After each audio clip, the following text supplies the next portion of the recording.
case briefs, and so much more. LSData's got what you're looking for.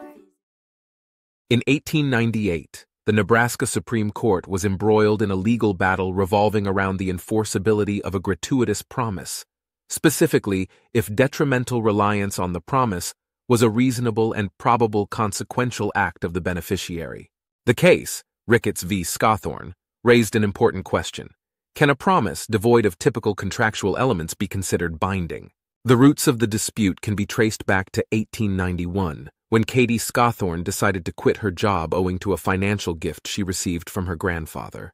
Her grandfather presented her a promissory note that pledged to pay her $2,000 with an interest rate of 6%. However, things took an unfortunate turn when he passed away in 1894, after having only paid 1 year's interest, leaving the rest of the amount unsettled.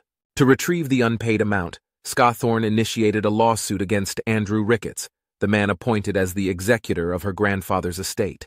Her argument was based on the foundation that she left her job relying on the promise embedded in the promissory note. The trial court ruled in her favor, sparking an appeal from Ricketts. Upon appeal, the linchpin of the case hinged on the note, a promise with no strings attached. Scothorn did not agree to render any services or reciprocate any benefit in return for the money. Despite the lack of traditional contractual elements, she quit her job, a predictable reaction considering her grandfather's assurances. Remarkably, the trial court's ruling was upheld. The Nebraska Supreme Court identified the principle of equitable estoppel, providing that it would be a gross injustice to permit Ricketts, the executor, to back off from honoring the obligation of the promissory note. This groundbreaking decision outlined that promises, even those outside the traditional contractual framework, could be binding if they lead to reasonable and detrimental reliance. Case briefs, and so much more.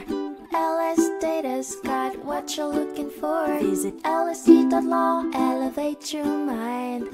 Leave the stress of climb.